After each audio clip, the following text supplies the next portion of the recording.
Hello, everyone, and welcome to Geek Tank, where everything is a matter of geek. I'm your host, Zia. And I'm your host, Kay. And today we're here with Chris Luciano, and we're in the UCF library. So we're trying to be a little bit more quiet because, everyone here is working very hard to study and get good grades and totally not partying because that's not what college campuses are for. Yeah, there's no alcohol in this cup.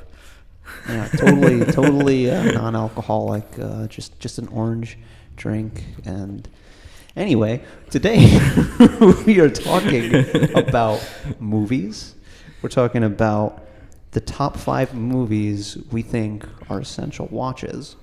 And this is something that is going to be very personal to just about anyone you'd ask. And I think it really comes down to a person's worldview. Basically, how you look at the world, how you interact with it, and the sort of things you consider essential knowledge. Because as you know, art. Why are you trying to sound smart right now? He doesn't have to try. Because I am smart. I went to college. I know. And totally did not party and do naughty things. Theory, not practice. You don't know me, Luciano. Get out of here. I hate making lists. Just the fact that you guys maybe make a list. You feel dirty? I feel dirty. You feel like a dirty boy? It's because he actually has to write, and he hasn't written Exactly. in 20 years. Exactly. Oh, yeah, that's right. You're allergic to writing. It's a school thing. Yeah. But yeah, so we made kind of like, I guess you could say, stand-in lists for now. This is our top 5 lists right now. Currently. Yeah. This could change from day to day. For me, it usually does change from day to day. Agreed. Yeah. But it really is, I think, linked to how you look at the world. So why don't we delve a little bit into that? Because we'll start with you, because you actually did come up with a topic you wanted to talk about this. So Yeah. Well, what is? Oh, man. No, you go. No, go ahead, man. All right, Go ahead. man. Okay. How'd you come up with your list? Well, what influenced your list? When I think of the topic as essential movies, I'm looking at movies that either have cinematic significance, like it was the first time they ever did X, or it's movies that if you were, let's say, you want to become a director, there's movies you would look to for inspiration. So I'm trying to be, you can't say you're completely objective about these things, but those are the types of things I look for, like this movie, not so much that what I think about it so much would be like, objectively, this movie's got a pretty good script, as objective as you can get with subjective lists. Yeah. No, yeah, I mean, you can look at certain things, you can be like, oh, wow, this movie may have a shitty story, but it was a technical feat. Yeah, exactly. Right. It was a Or technical well marvel. acted. Yeah. Well acted, well directed, really good script, really good acting. Yeah, there's definitely a lot of components that go No. into what is good. I really did not want to mention this movie in this video. What? Oh, we're going there again. All right, Ready for it? 3, 2. What we're gonna say at the same time. So 3, Wait, I don't know. 2, I'm out of the loop. 1. Mother. Fuck that movie. But it should be on this list because it's it like could be on this list. because you can look at it and learn from it. Okay. About movies about that have religious context but are done much better. I think Holy Mountain would be a better candidate for that. I haven't actually seen that movie. It's on my list. I've never watched it entirely through. I fell asleep. But anyway, Metropolis could have been on that list definitely if you want to do holy. For you, references. Kay, what's your worldview that sort of influences your list of essential watches? Something similar, if it hits me on like a personal level or like an emotional level, it gets me on that. If it has some really good social commentary, or if it's a technical marvel, like, oh my god, how did they get that one angle right in this one scene? Yeah. So like Yeah. you mean like a nice shot? Like Yeah. Very, very beautifully. Yeah. Okay. So I mean, it changes for me day to day. I honestly don't like to make lists, as I said earlier. Yeah. I mean, I would rather just say like I've seen these movies, I really like them. I don't. Yeah. All right, but yeah. Anything else that goes into it? No, man, I'm simple, dude. I didn't go to college. that's I'm simple, man. You're simple, but you know what you like. Yeah. So that's good. For me, my worldview when it comes to like movies that you should essentially watch. These are things you need to watch. I tend to think of, okay, this isn't going to be necessarily just about the entertainment factor, though I do think that's important because if it's boring as shit, you're not going to want to watch it. Entertainment's a big thing, but I also believe in the power of art to change people for the better. Agreed. So my worldview kind of involves a bit of like, you know, that mystic side of things, because that's how I like to look at the world. It makes, you know, the kind of drama that happens, you know, in day-to-day life seem mundane. So I tried to choose movies that deal with questions of consciousness and identity, things like that, of that nature. So that's kind of where my list is going to be coming from. We could do an entire show just on that, you know, movies that deal with, you know, greater themes. Right. Now, I tried to pick the ones that for me are the most standout. And obviously I don't have as large a list of movies to choose from as you guys, because I haven't seen as many movies, but I chose the ones that I have seen that are most entertaining to me. That's why I always tell you to watch movies that are based on books you've read. So you can make videos about comparisons. Yes, I keep on telling them to make videos I can certainly do that with some of them. Well, think of all the good movies though. Like 2001's based off a book. See, 2001, the movie actually came out first. Pretty sure it didn't. No, the movie came out first, and Shining is based off the book, obviously. Yeah. But two very different ones though, because I can say that those are different. Yeah. But we're getting a little off topic. Yeah, that happens. How about we jump into the list? All right. I think what we're going to do here is we're going to start with. I don't know if you guys did it in any particular order. I did. No. I don't know about you guys, but I actually did. I'm not crazy about order, but what we'll do is we'll do 1 to 1. So it's like you can say one, we'll debate you on it, and then we'll go around the table like that. Yeah. Well, why don't you start us off here, Z? Huh? Not debate, but talk about it. Yeah, we'll discuss. How about you start us off here, Z? Start us off? Okay. I'll start with Blade Runner 2049, which is son of a bitch. Yeah. Did you take your pick or something? I purposely went for that one first so I could beat you to it. Oh, I win. Truth hurts. Wow. I'm How does the truth hurt? First. Okay. So yeah, Blade Runner 2049 is one of the movies I think people should watch. I chose it over the original Blade Runner because I think it basically does everything Blade Runner 1 did, but better. Yeah. I think the Blade Runner movies are also better than the books in terms of the themes they handle because they're more focused. They drop some elements in the first Blade Runner movie, but I think the sequel brings back elements from the novel and incorporates them in a way that feels very streamlined, feels very appropriate to the world the movies have sort of created. It touches to some extent on religion with this whole Messiah complex Jared Leto's character has. I won't go too far into detail with that, but he kind of comes off as this guy that sees himself as like a sort of Christ-like figure, and I don't think he's meant to be seen as that really. He's supposed to be like a corrupted version. So did you put it on your list solely for like the story? Well, the story's very good, but I put it for like the sort of commentary it has, because it has a lot of social commentary and like how replicants are sort of discriminated against. Yeah. So there's that. There's also just this idea of what it means to be human. Yeah. There's that constant phrase that they say, more human than human. The replicants are just like us, but better. And it's like, at that point, do we even need to be around?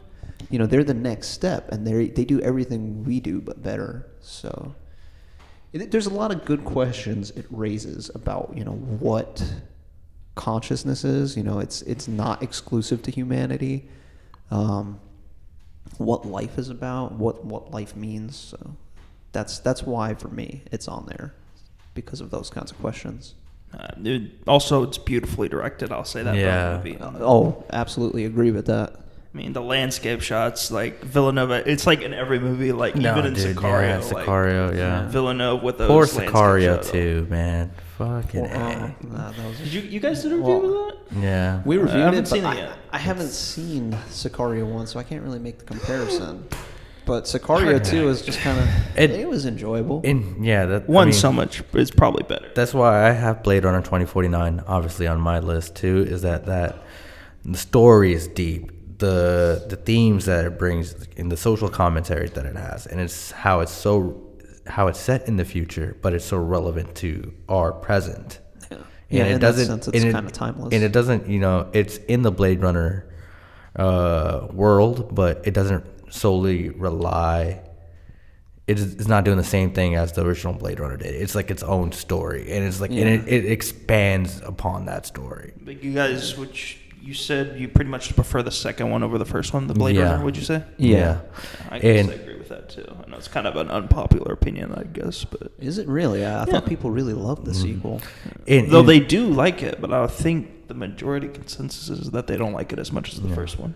I mean, I just feel like this one felt way more important, as in like in the world. Like the stories and the themes just felt like more had more weight to it. I guess. Agree with that.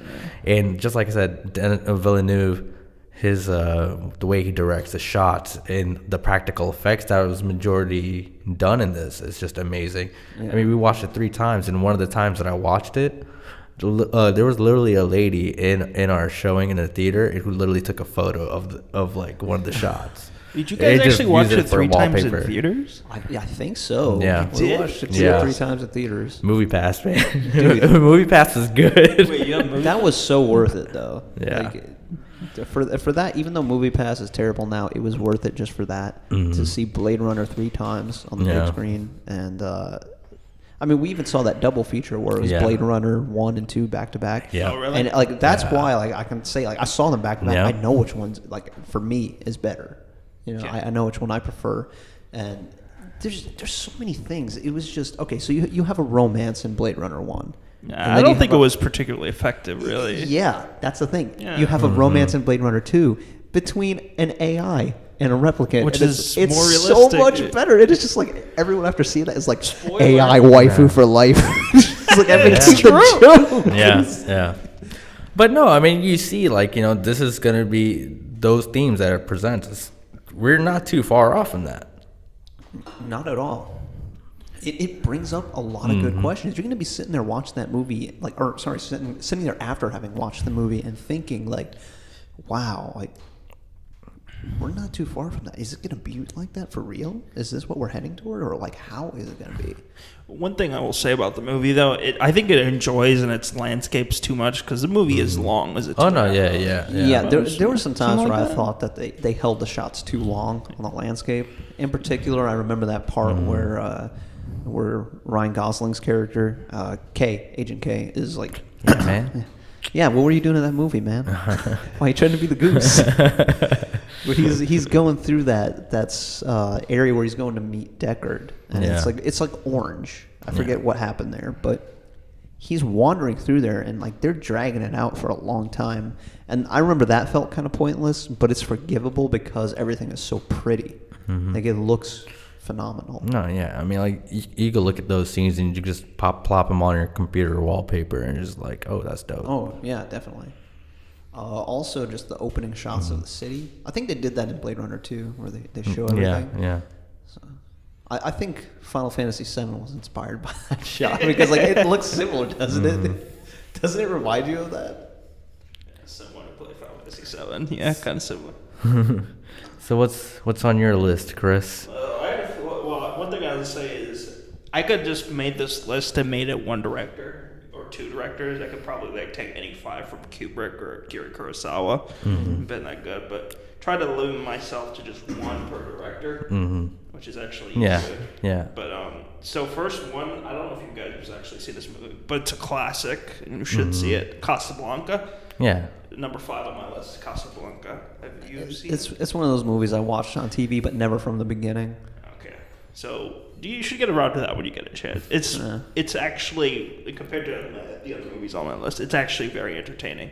The script is phenomenal. Very strong lead role for Humphrey Bogart, who is Hollywood's leading man for a number of years, and he just plays the cheeky detective better than anybody else in history. One of my favorite tropes or archetypes, I guess you could say, that sort of cheeky asshole detective. He's also Humphrey Bogart is also the one who plays him in The Big Sleep too.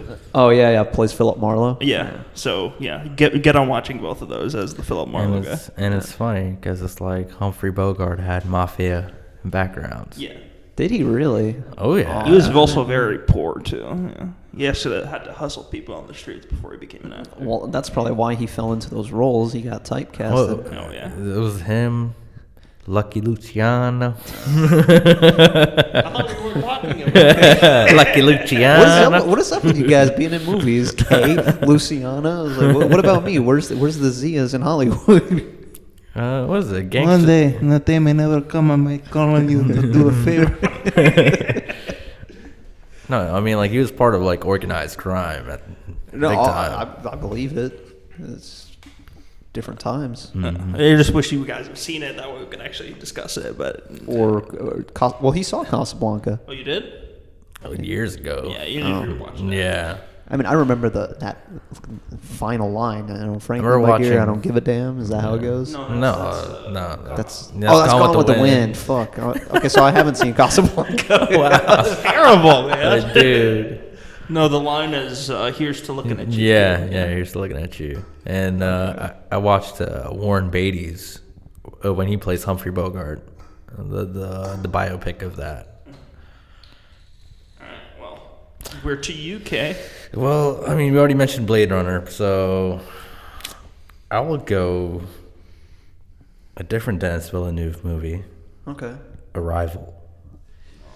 Beautiful. Oh, you've told me about this one. and Well, I you haven't wanna seen watch it? Nope. Oh, man. I've seen two Arrival? Denis Villeneuve movies. I saw Blade Runner 2049 and Prisoners. So I put Arrival up there to Blade Runner quality because the themes that it plays. It showed me how important language is, and the importance of language, and it also has other underlying themes like determination and free will. Right. And we're like, what are you gonna do? What kind of life are you gonna choose if you already know that how that life is gonna play out? Are you gonna choose it, even though it's predetermined? So without having seen it, is it the question you're asking about?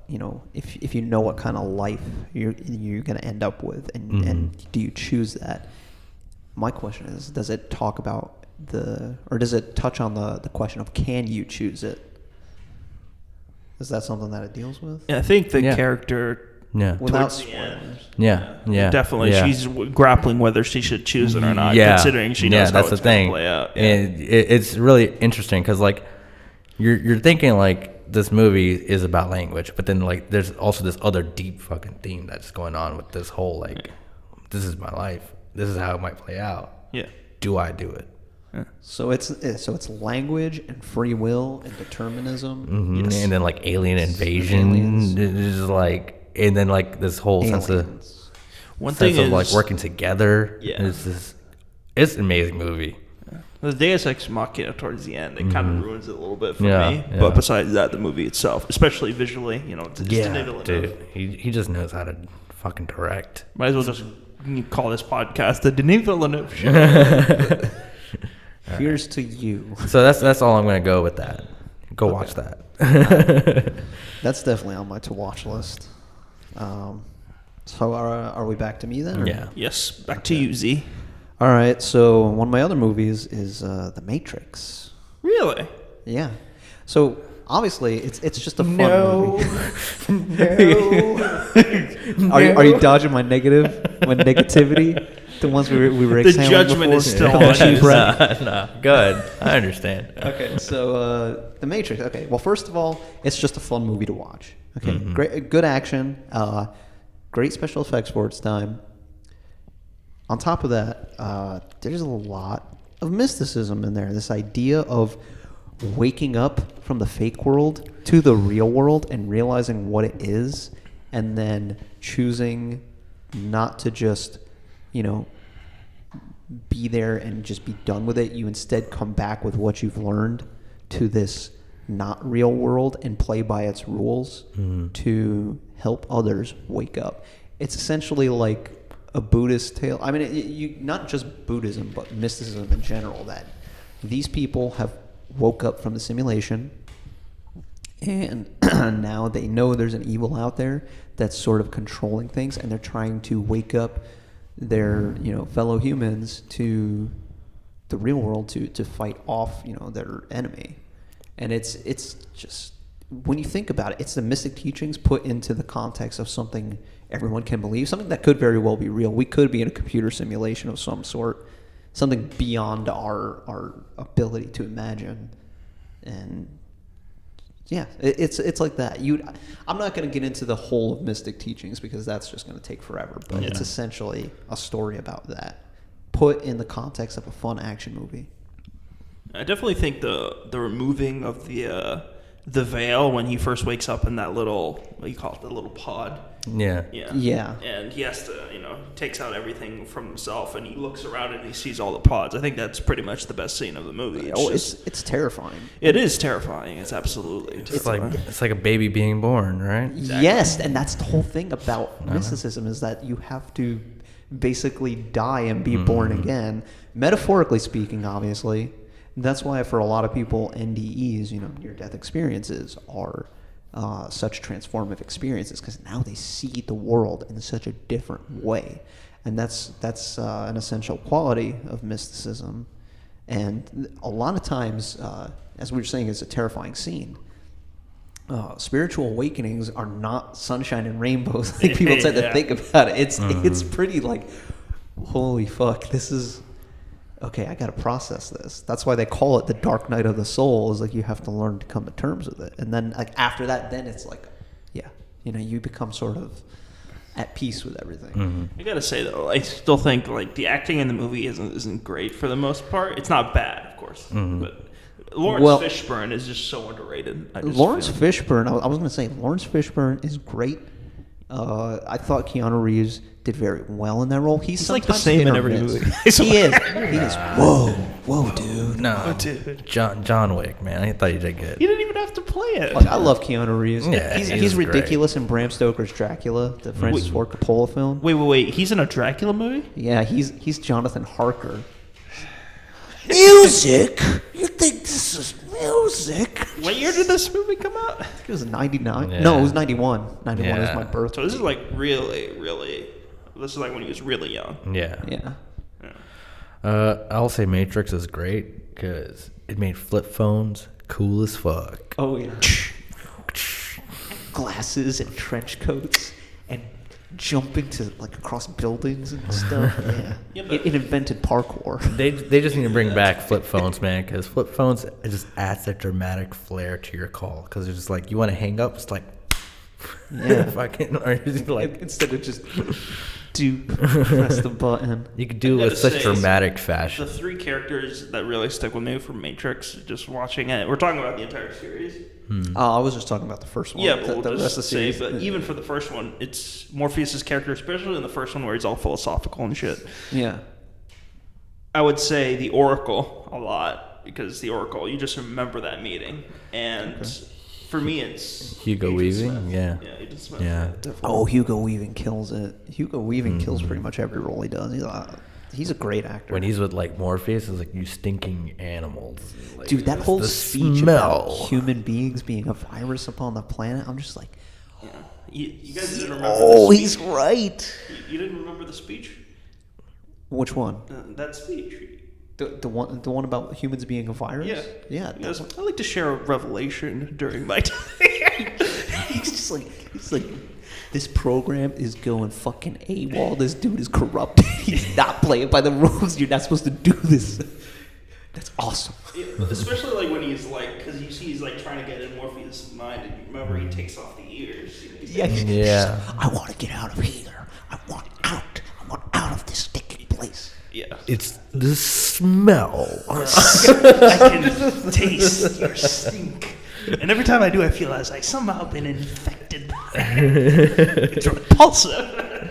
He just does such a good actor, man. Yeah. Oh, my Lord. All right, it's up to you now, Chris. Oh, right. Ready to go to me. All right, number four. Another movie everybody needs to see. Rear Window by Alfred Hitchcock. Rear Window. Nobody? I haven't seen it. Oh, my God, man. You guys are killing me here. Look, I've seen Psycho, and I think maybe, was it Birds? I think I saw the original Psycho. I've definitely seen the original Psycho. And definitely Rear Window Birds. is, I guess, in most opinion, most people would agree with this. It's either this or Vertigo. It's Hitchcock's best work. Rear Window is You ever seen the movie Disturbia? Yeah. Yeah, I have seen Disturbia. The Shia It's LaBeouf, like right? it was Shia LaBeouf. Disturbia, like took everything from Rear Window. Oh, okay. It's essentially more or less the same thing, except the acting's better, the direction's better, and it's all filmed in one room. Oh shit. So it's all about really everything is the relationships between the characters is what makes it really so good. Because not a lot happens in the movie. Essentially, a photographer who's been bedridden because he broke his leg while he was doing photography. He's sitting at home and he has nothing to do all day, so he's just looking at his window, looking at the people. I've seen the remake with Christopher Reeves. Don't see the remake. Don't see the remake. I've seen I've already seen it. I think they made like a made-to-TV movie with Christopher Reeves of Rear Window. Yeah, but there's just a great scene. Yeah. It's kind of a spoiler, but the main thing was he believes there's somebody across from him that's murdered his wife. And there's a great scene where the person who thinks of a murder finally realized that he's being spied on. And, you know, whereas another director, another person would have made, like, dramatic organs in the background, it's just dead silent. And you see the killer just go like this. And he just looks directly into the camera, and it's just so terrifying. Yeah. It's just like, oh, I know no. there was a Simpsons episode based on this. Oh, is there? Yeah. Bart Simpson broke his leg, and I would say that's a pretty good movie to put on the list because it did spawn, like, a lot of things were inspired by it. Yeah. Hitchcock is a god. Yeah. I mean, it seems like this is sort of like a trope with this whole broken leg thing, crippling someone. Because, like, I mean, that's the same thing with Misery. Is his legs are broken. And he's trapped. What year in a did room. Misery come out?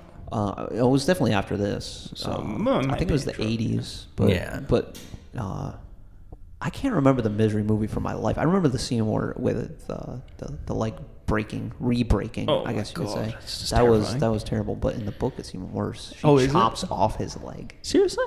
with an axe.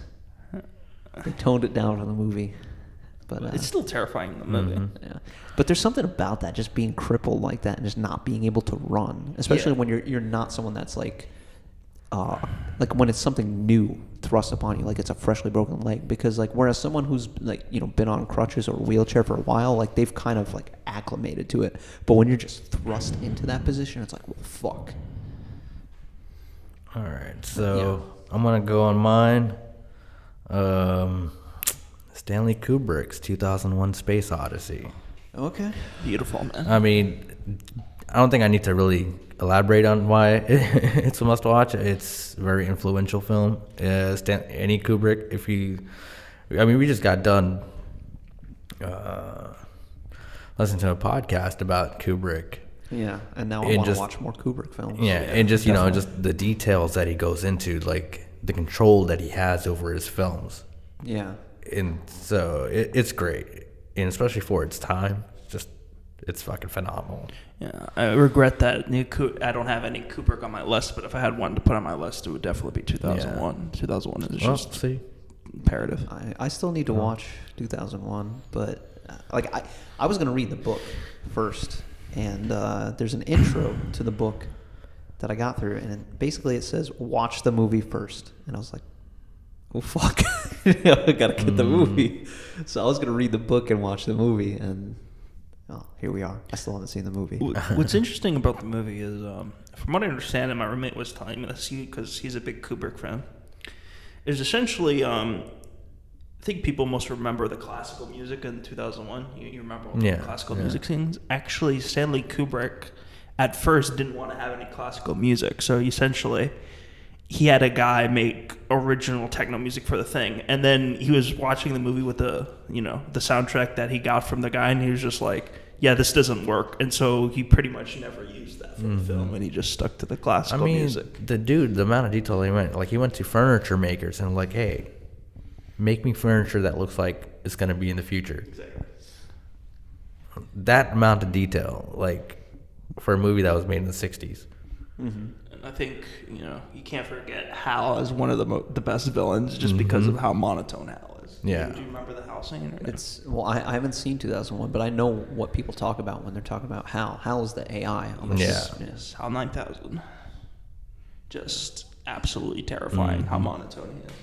I mean, I know of the themes the movie tackles, and those are themes that are super interesting to me, like transcendence of like the human race and all that. I mean, that's if I'd seen it, it probably wouldn't be on my list, like based on what I've heard about it. Especially that LSD trip towards There's an LSD trip in it. Oh wow! for 15 minutes. I'd like to see that and see how it compares to IRL. So we're back to you now, Z. Back to me. Okay, the next one I will talk about is Rashomon, which is an old Akira Kurosawa film. Peace. I mean, to sum it up real quick, for me, this movie is basically the power of story and perspective, because you have this crime that occurs. Someone's murdered, and then you get testimonies from people present. It's a husband and his wife are attacked by bandits in the woods. The husband ends up killed, and everyone has to testify to the court about what happened. And the wife has her story. The bandit has his story. I think there's a passerby that has his story.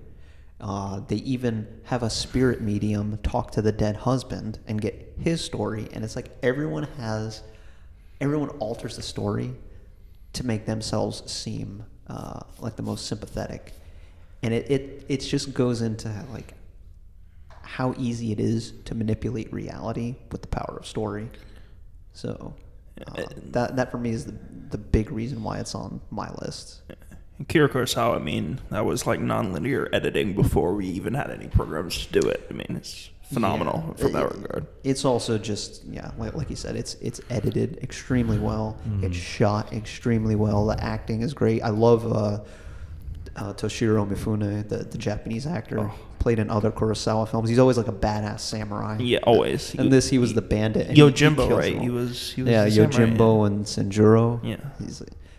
He's like this sort of badass samurai, and then in this, he's like this crazy bandit. He plays it so well. He's God. I think his name was Rikimaru in this. Something like that. It's been a while since I've seen it. He sounds like a crazy guy. But yeah, in that movie, though, besides that movie, the only other movie I think that does like multiple like perspectives, like as well as that, is actually 12 Angry Men. I don't know if you guys have actually seen that. You saw it, right? Which one? 12 Angry Men? That's the one about the jury. Yes. I haven't seen it, but you told me about it. I think you told me about it too. 12 people, a jury, trying to decide whether a kid who's accused of murder lives or dies. No, I haven't seen that one. Well, I've seen it, but I thought you saw it. Similar themes, how perspective is easily distorted, and you can't know the true story. There's a similar movie like that with Richard Gere and what's his name, man? From Fight Club. Not Brad Pitt. Edward Norton. Edward Norton.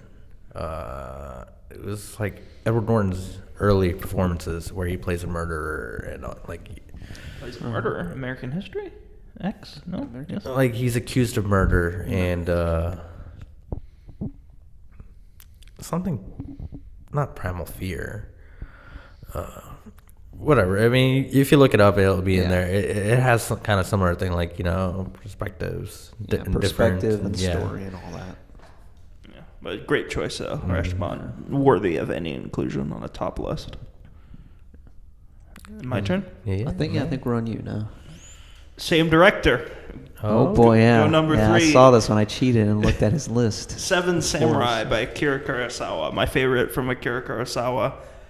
Not much you could say about this movie, but I mean, the fact that you have 7 protagonists and you manage to focus the movie around them equally. Yeah. It is a long movie. It's 3 hours? I want to say it's long, yeah. I think it's like 3.5 hours, something like that. I think most of Kurosawa's films are pretty long. Well, Yojimbo is a good length. It's not. It's an hour and a half. I think it was. Was it? I thought it wasn't too long. I thought it was like 2 hours. I must be wrong.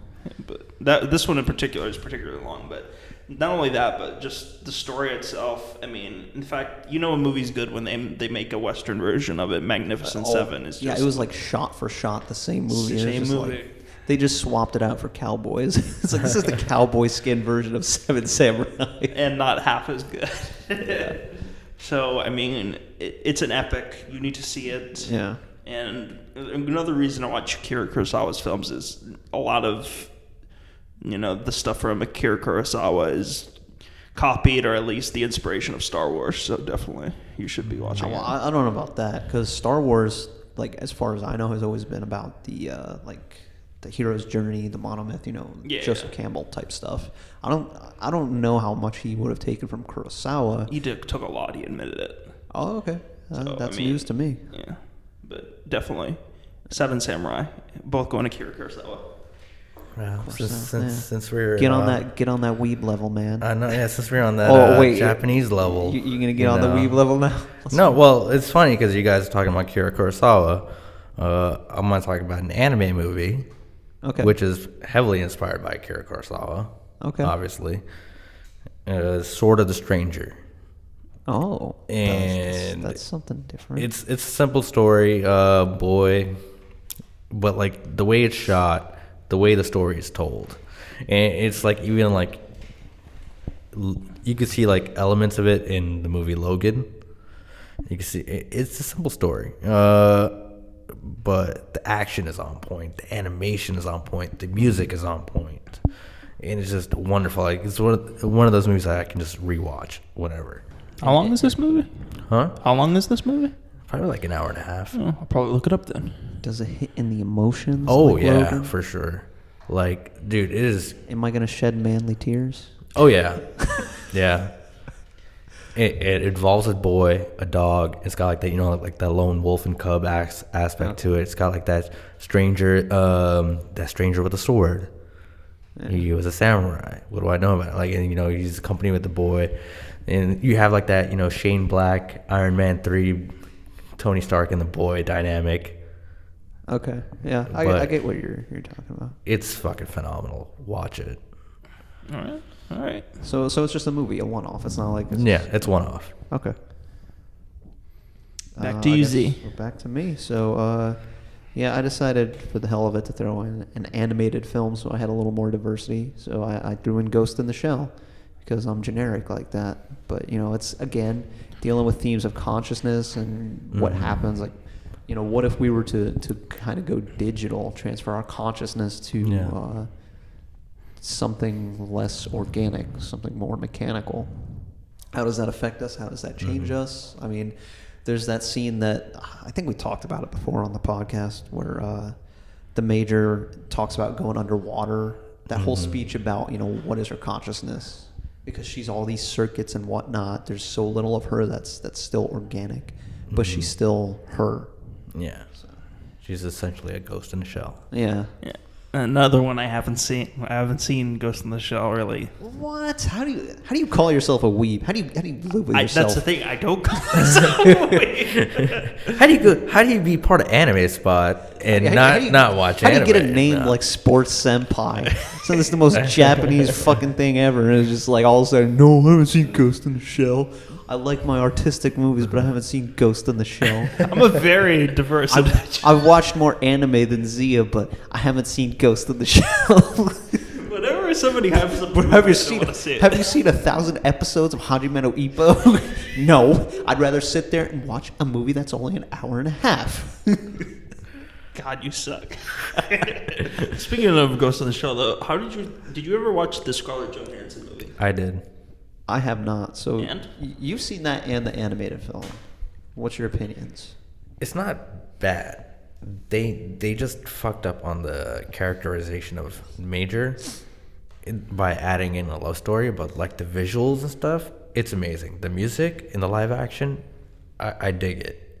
Because as you see, like, okay, if I was to make a comparison with like Blade Runner 2049 and Ghost in the Shell, Blade Runner is very bleak. It's very dark. Yeah. It's got like that rain and I would say aspect. Ghost in the Shell, the animated film, is kind of like, it's similar in tone to Blade Runner in that like it's kind of bleak and neutral colors. Surprisingly, the live action, it actually has daytime shots, and it's just like, it's pretty interesting to watch. It's well shot, but the story was just kind of like, They fudged it. They tried to make it more appealing to a mainstream audience. They added yeah. in some fucking love story, and I'm just like, oh my god, go fuck yourself. Yeah, and another one of my anime sins, but I have so many at this point, I don't care. That's what You watch what you watch. You like what you like. Yeah, if you watch something and you don't really have the interest in it, you just watch it because someone's like, "Oh, watch it." I mean, you're not really for example, going to enjoy it. I would have put Ghost in the Shell on my list, but it's like, I have Blade Runner, so it kind of already tackles those themes. Yeah, I kind of debated, but then yeah. I put it on there at the end of the day.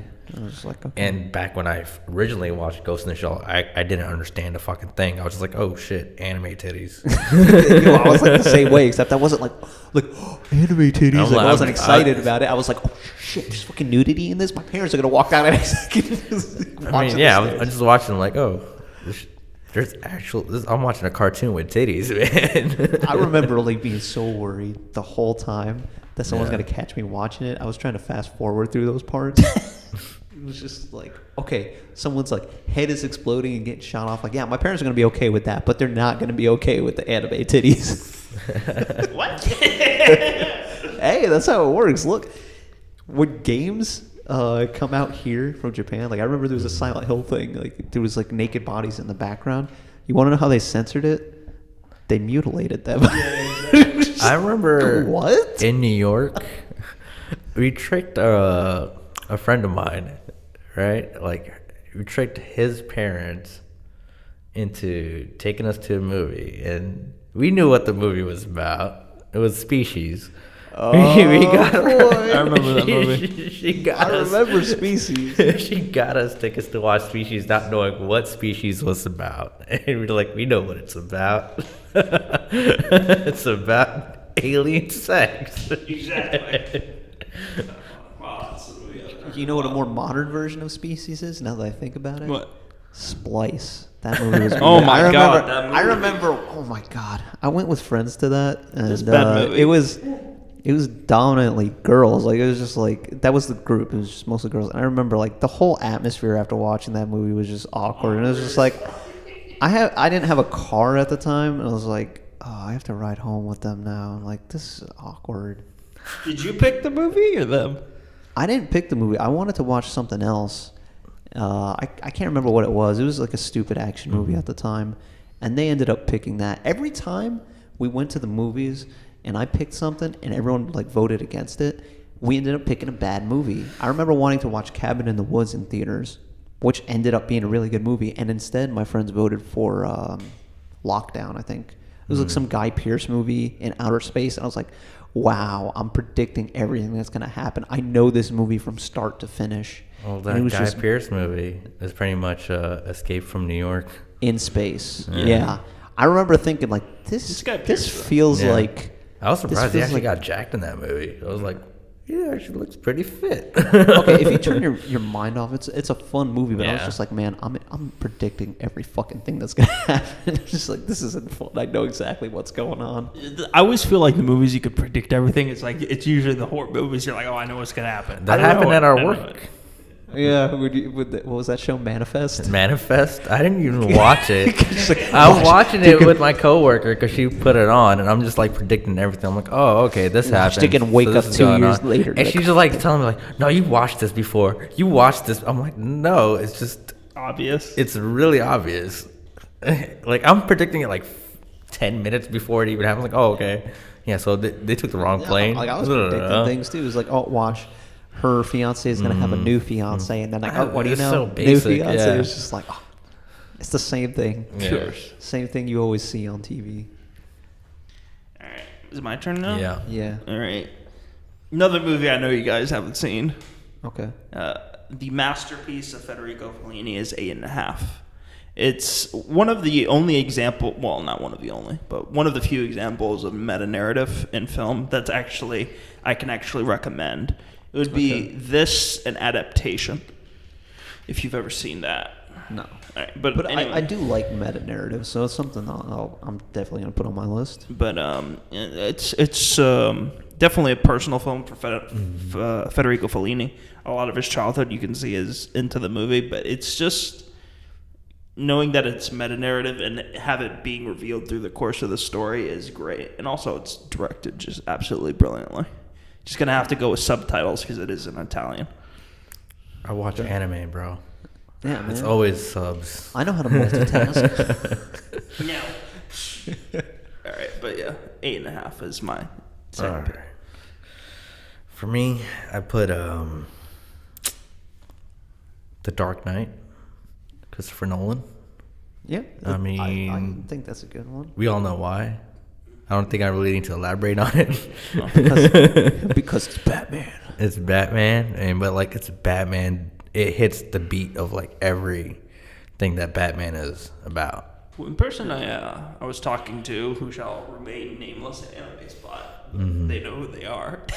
They should watch this. Call him out, Chris. Call him out. I'm not gonna make any names. One of the 5 Alexes, I really need to give a talking to. Oh, well, there you go. There's 17 Alexes at Anime Spot. Nobody's gonna know. The way he handled Batman from Batman Begins, like it was just a nice like evolution. Yeah, agreed. Like, you know, it hit the detective part. It hit, you know, the gadgets. It hit the way he fights. Mm-hmm. It was just, you know, and sadly we couldn't have that wonderful podcast from last week with Chris due to technical difficulties, but we discussed. Like, well, I mean, we get to hear you very well. You sound spectacular. But, you know, it's just you're talking. Get a better mic, man. Yeah, the truth hurts. Well, I got my condenser coming. Oh, But soon. one thing yeah. I've heard So stay tuned, everyone. Soon I'll have an upgrade. I have heard as a criticism for Dark Knight, going back to the point, Mm-hmm. is that people have thought, and they've said this to me, that they didn't think that Batman himself was in it enough. I'm like, well, the story is kind of centered around both of it's Harvey Dent, it's Batman, and it's Joker. yeah. So I actually wrote a paper on this for one of my classes, and I think it was in when I was getting my associate's degree. Like it was for a sociology class, and we basically got to choose any topic we want. So I'm like, God. Okay, I know exactly what I'm gonna do. I chose The Dark Knight because people say that about it, that there's not enough Batman. And the reason for this, at least from my perspective, is that when you typically read a Batman comic, it's very personal. You get into the psychology of characters. That's a very important thing about Batman. But in this case, they step it up to sociology, like psychology on an entire like social spectrum. And you basically have this story that stars Batman and the Joker, but isn't about Batman and the Joker. It's more about law and anarchy. You know, Batman standing for law and Joker standing for anarchy, because you see there's a lot of points where you start to question law, where Batman kind of oversteps his grounds and starts spying on everyone to find the Joker. Do you remember that computer setup he has? Yeah. So like that's a point where it's kind of like, well, that's kind of a gray area for Batman to be in. It's not really like good. But then you can also be like, you know, it's also kind of like social commentary. As in, like, you know, with the government, like, hey, look, you know, they're looking into it. So it's usually, you know, with Batman story, especially with the Dark Knight, there's less Batman in it, but it's like you see the effect that Batman has on all these people. Exactly. That's what's so cool about the Dark Knight. It does Batman differently and does it well, and everyone loves that movie. Yeah. So it's I mean, I guess not everyone literally, but I think it's well received by the majority. Yeah. In fact, most of the series is the trilogy, except maybe like Dark Knight Rises. People have a couple gripes with. I mean, I had some gripes with the movie, but overall, I really liked it. It was good. Yeah, I mean, if I just look at it like, okay, this is Batman Begins, The Dark Knight, and The Dark Knight Rises. If I just look at it like, okay, there was no other Batman stuff, it's a good solid trilogy. But then, like, if I was to compare other Batman stuff and The Dark Knight, that's like the best out of that trilogy. Yeah. Agreed. All right. So we're back to you, Z. Your number one. Well, it's technically not my number one. There's not really any real order, but my last one on the list that I haven't mentioned is Fight Club. Fight Club? A movie that I haven't seen. How have you not seen Fight Club? And Fight it's Club? Fincher, so I'm double ashamed. I love Fincher. Fight Club is fucking awesome. There's good action. There's like crazy shit going on. It's got a lot of societal stuff going on, a lot of social commentary. It plays with this whole like again, the whole consciousness, first-person narrative type deal, because I can't say because I don't want to spoil it for you. It plays with these themes. It plays with sanity and all these different things. It's incredibly well acted. Your two stars are Edward Norton and Brad Pitt. What's her name? I think it's Tim Burton's wife, isn't it? She always shows up in Tim Burton films. What's her name? I can't remember. She was also in the Sweeney Todd movie, I think. Wait, what movie? I think she was in Sweeney Todd as well. What movie is she? I don't know. Dude, she's been in the Alice in Wonderland movies. She's the queen. Oh, I know which one you're talking about. Yeah. I can't remember her name. Well, she's also a fantastic actor. Just that whole movie. Actress, same thing. Man, we listened to the Michael Rosenbaum podcast, and the females refer to themselves as actors too. Okay. So, there you go. I just say dude. Dude, whatever. Anyway, That dude. Yeah, fantastically acted. Great direction. The movie is actually better than the book, in my opinion. The ending is so much better to me. It's amazing. Watch it. Yeah. Have you guys seen anything else from Fincher, or is it that the only one? 7. 7. You guys? Oh, I haven't seen 7 from the beginning. Like, it's one of those movies that again came on TV and I've seen it, but not entirely through. And Gone Girl, which is. Oh, Gone Girl. Oh my fuck. Have I not didn't know seen that was a Gone Fincher Girl. movie. Oh shit. Yeah, that's David Fincher. Huh. And if I'm not mistaken, David Fincher did some of the production for House of Cards. Oh. Yeah. So Fincher So he likes is to work definitely with Kevin Spacey, or liked to work with Kevin Spacey. giant, yeah. I just love that scene in 7 where it's like, one of the kills is like, it's so brutal they don't even show it, but like, the guy is just disgusted by it, like, and you see it in the guy's face. He's just like, he's fucking disgusted. Oh, I thought you were going to talk about the what's in the box scene. No. What's in the box? Yeah, because that's our joke at work. What's All in the the boxes box? coming in the mail. What's in the box? Because we're in the shipping department, so whatever we receive and like we gotta sort it out. It's like, so whatever the guys come deliver stuff, it's like, what's in the box? What's in the bag? What's in the box? I gotta say though, is it me or like Kevin Spacey's best roles are ones where he's the villain? Oh, Think yeah, about because he's not acting. He's just being Kevin Spacey. He's just being Kevin Dude, Spacey. even Yeah, I guess. for example, he was the wonderful Lex Luthor Ugh. in He played Lex Luthor? What? Superman Which one?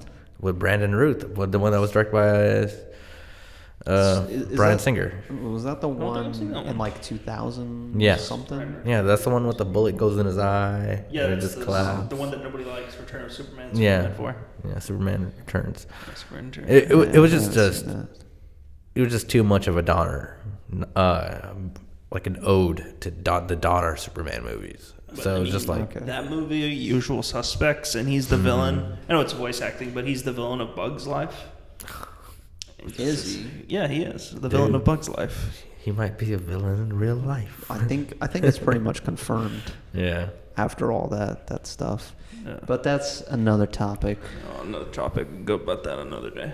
So what's your next one? All right, my number one, and it's hard to pick a number one, but I have to go with my heart here, and Bergman is my favorite director. So We knew it. Yes, we knew it. we knew it. I was waiting for this. I was waiting for this You ever moment. seen an Ingmar Bergman film? Not yet, but I do intend to watch one at some point. I got to see what the craze is all about. I gotta say though, the thing is about Bergman is you should be able to watch his movies because with a couple of exceptions, his movies are short. They're like 80 minutes. It's not so much length that bugs me. It's just when I talk about length bugging me, it's like with a series. When you have like when people are like recommending me animes that go on for hundreds of episodes, and I'm just like, I've never done that to you. no, Hajime no Ippo. It's not hundreds only of 200 episodes, man. episodes. It's not 200 episodes. The anime is. The manga is 1,000. See, see, you see. It's worth it though. It's worth it though. It's worth it. I thoroughly enjoyed Hajime I'm no sure Ippo. it's just for me. Like I hate the fact that I'm sometimes a completionist about things. So it's like once I start, it's gonna bug me if I don't finish. So Yeah, it I took kind me. of binge watched it. Yeah. No, but I mean, like, I read up about Ingmar Bergman, and like I see like the contributions that he made to film and the people that he's inspired. So I mean, Yeah. he's a very influential and very respected person. Well, you know, when Stanley Kubrick writes to you and says you're the greatest director ever, you know you're very good. Yeah. And that's what Stanley Kubrick did to, Ingmar Bergman. But going back to the one I chose, he has so many good ones. And to me, it was between Wild Strawberries and Persona. But I chose Wild Strawberries because its theme of mortality, is probably the best I've ever seen it done. The only movie I've ever seen do it equal justice is Akira, going back to Akira Kurosawa. Okay. You haven't seen Akira from Akira Kurosawa? Is that the one with the guy that? The poster is him on a swing. Yeah, I know which one you're talking about, but I haven't seen it. Yeah, but as a mortality tale goes, it's about a doctor who spent his entire life really neglecting his family so he could pretty much heal people because he's a doctor, he's a medic, and now that he's dying, he's 80 and he's actually dying. He actually is taking a retrospective in his past and seeing whether he made the right decision or not. So a really good mortality tale from beginning to end. Yeah, that sounds a lot like existentialism. No, yeah, I mean, like the whole. I'm sorry. Go ahead. And like I said, he's a really influential director, and you can see that theme being played in the movie Arrival. Yeah. Where it's like, that you see, like, I don't want to spoil it, so, but you know what I'm talking about. Yeah, exactly. But yeah, that would be my number one. Over you to K. We talked about this movie before. We have a video about it. We have a giveaway about it. That's right. You should check out that video from, I think, 2 weeks ago now. It's not my number one, I would say. Like this list I made is in no particular order. So I put in Perfect Blue. Excellent. Good choice. Satoshi Kon's Perfect Blue. It's mind fuckery of a film and just ahead of its time, I think. In the way the themes that it tackles. Mm-hmm. It's just, especially the way they handle like the internet in that early time and how it's going to affect someone mentally. Yeah, because it came out in 97, right? Mm-hmm. Yeah. Way ahead of its time, definitely. Yeah. I actually debated putting that on my list, but since I knew you were going to tackle it, I left it off in favor of Ghost in the Shell. Mm-hmm. So, totally, I agree with you. It was way ahead of its time. It's still relevant today. I think it's one of those things that it's timeless because even if you take away the internet, you could easily shoehorn in some other kind of the other themes that it tackles, like, it was great social commentary, social, like, yeah, and like how society can have an effect on you mentally. Oh yeah, absolutely. And then furthermore, it kind of tackles the sort of expectations and prejudices society puts on and has towards women, and Mm-hmm. it's like a lot of people like say that they understand what's going on, but then they don't. And I'm talking about guys, like this really shows you and makes you face it. So it's like, okay, you start to think more deeply about that. It's great for increasing empathy, which is a good strength of art. Yeah. And also, it deals with those ideas of identity and consciousness. That's so cool. Who are we? Yeah.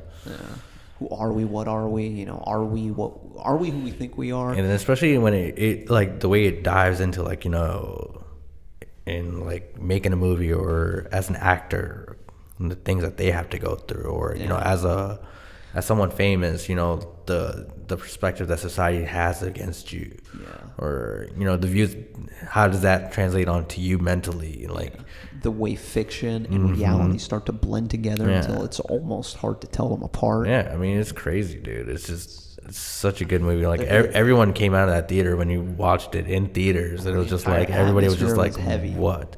Everyone was just like, holy crap. It did end on like a positive note, and and that's a good thing. It wasn't like, one thing I'll say about the movie that was just and then I've been thinking about it a lot because we all saw it together. It's just, I always felt like the end, when you actually figure out, My bad. So we're back, and we were saying about Perfect Blue. Oh yeah, I was saying that when you actually find out, or when they reveal what is actually happening and who's actually pulling the string, I always thought it was a bit anticlimactic. I would have preferred it if it was more. It was just a subconscious. I mean, maybe that's just me. That's my personal preference, but yeah. So the way I looked at it was that it didn't matter who physically was doing it. It was the idea that the past. Oh my God, I forgot her name now. Mimi, I think her name was Yeah. Mimi. Mima. That's right. It was Mima. Yeah. It was that this past idea of who she was actually out to get her. Like it was conflicting with this new version of who she was supposed to be. This created fictional version of herself that the stalker was writing about, and so on and so forth. So, because I looked at it as something cool, because it's like people can hold on to that idea of for like a celebrity, like, oh, just because I've seen this person in this movie, that's how they are in real life. Yeah, exactly. So it presented like something like that, and it like I said, it's really very good social commentary, social like narrative, and just like I said, way ahead of its time. Yeah, Really makes me want to rewatch Paprika, his other movie. I have not seen it yet. Oh, really? We have a giveaway for Paprika. Yeah. You should check out our video about Perfect Blue and The Night is Short, Walk On Girl, because you'll find out how to enter that giveaway. All right. So I think that's about covers it, right? Probably mention some honorable mentions. Yeah. Honorable mentions. I got a few. Okay. Perfect Blue is one of them. Okay. Cowboy Bebop, the movie, because you get a condensed sort of version of what the series tackles. And Cowboy Bebop, I think, is safe to say it's important to both you and me, Kay. And have you seen it, Chris? I mean, Cowboy Bebop? No. I have a tattoo of it. Watch that. So yeah, it is important to me. Yeah. Yeah. I got that weeb tattoo. It's a nice tattoo. When are you gonna get it finished? You gotta get them bands added, man. I know. I gotta add more. You're You said disappointed. you're not a Whatever weeb. time. You're more of a weeb than I. You got tattoos. I never said I wasn't a weeb. Yeah. He's I'm an otaku. he's an otaku. I'm He's old an enough to be an OG. otaku. Yeah, that's right. Yeah. Very subtle distinction. So yeah, those. I have one other honorable mention that I wrote down. I mean, I could go on forever, but I'll just throw out one more, and that's Drive, because Very that good. movie is fucking amazing. I love the goose. The goose is awesome, and yeah, I'm even dressed like the goose right now.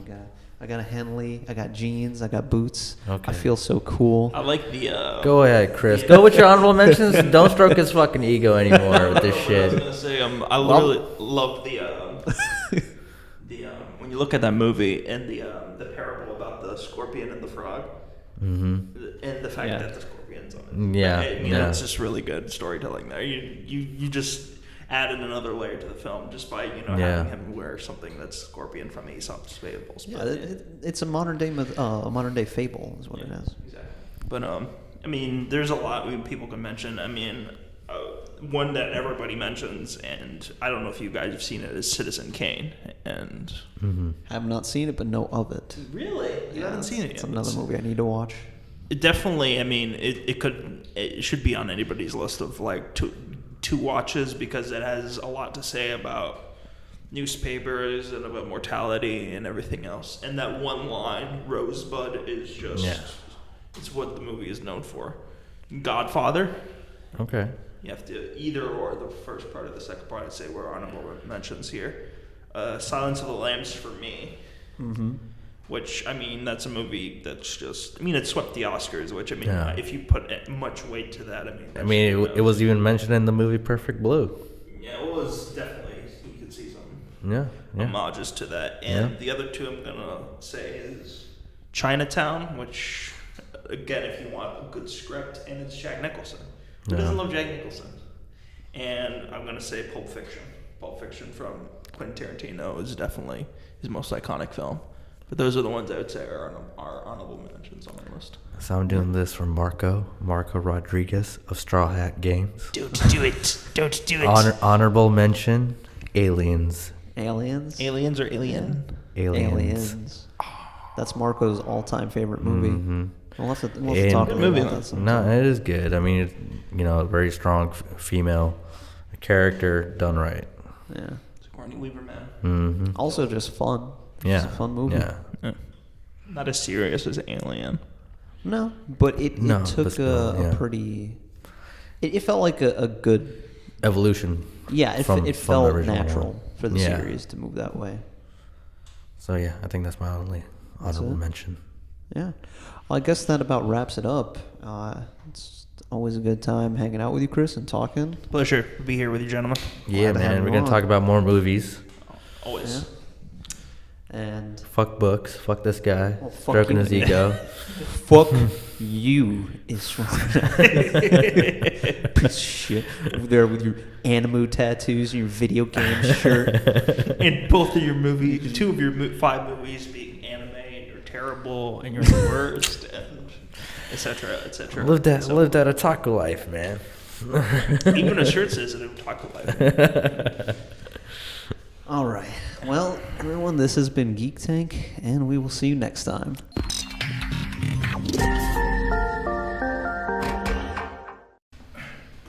Chris is taking a pee-pee. Pee pee poop. He's Make taking sure the a pee pee pee-pee. poo man don't get you. That should be on my list. The pee-pee poo-poo, man. You heard it here, folks, on Geek Tank. Watch the pee pee poo poo man. You're laughing now, but you won't be laughing when he kills you. I'm cheating right now. I'm looking at Chris's list while he's out of the room. Oh, yeah? Yeah. I'm just looking at his list. His blacklist. Oh. His big blacklist. Oh. He's got a film from the same director as me, and I'm interested in the fact that he chose it. Oh, damn. He's got a huge honorable mentions list. I only have 2 on my honors because I couldn't think of anything else in the moment, but I'll come up with shit off the fly. He saw your list. What? I cheated. I looked at you. He saw your list. I didn't. You fucking tattletale. He saw your list. I see we have a movie from the same director on here. No, I don't. Oh, we do? We do? We do. Can you guess? It's definitely Akira Kurosawa. Okay. Is it the same movie? No. So you got Rashomon then. Yeah, he knows. He knows me too well. Process of elimination right there. It's Seventh Samurai or Rashomon. I like Seven Samurai a little bit more. They haven't even Well, I started have a good reason for Rashomon, but all right. yet. Yeah, Rashomon's excellent. Non-linear editing before Yeah. software technology. Anyway. Into our power poses. Oh, you mean the poses where I can break my back? Yeah. Oh no, you gotta do the chi breathing. Ready? All right, everyone. This is Geek Tank, and today you're learning chi breathing. Okay, so this is actually a technique. No, of you're Qigong. not. It's 'Cause very I'm not simple. going It's to put very this in the simple. video. So what you do I'm not going to put is this in the video. You expand. You lift the chin. I'm not and putting this in the expose your video. neck, and then you bring your arms out like this, but on both sides. I have to do this because I'm holding the mic, and you go. And you think happy thoughts and sunshine, and then you breathe out. I'm not doing this. And this is not going to And be you in the think video. You're exhaling the negative thoughts, and you do that a few times, and it's supposed to rebalance the chi, so you're back Hold to up. neutral. Negativity. Ready? It sounds right like in his face. Oh fuck you! Fuck you, man! it looks like You just blow your negativity load all over me. That's just wrong. Negativity, right? we have to put all this shit on bloopers, brother. Looks like you've gone from blocking your face to a protective position. Well, Qigong is a martial art. It's kind of like Well, Tai Chi. I mean, after It's you meditative. After you blow, you go in fetal. That's also to block the incoming negative load. Oh my god. Because it's only disgusting if it gets on your face, and you don't want to get in your eyes or in your mouth, and It seems like you I'm have some hepatitis. experience in this. Yeah. then you catch the NTDs, the negatively transmitted disease. That's how you get hepatitis. Negatitis. Definitely bloopers. Yeah. All right, so we'll get started in Okay, I three. gotta cut myself here. Negativity on all the. You wrong. You wrong. You know it. All right. All right. We are going in 3, 2, 1.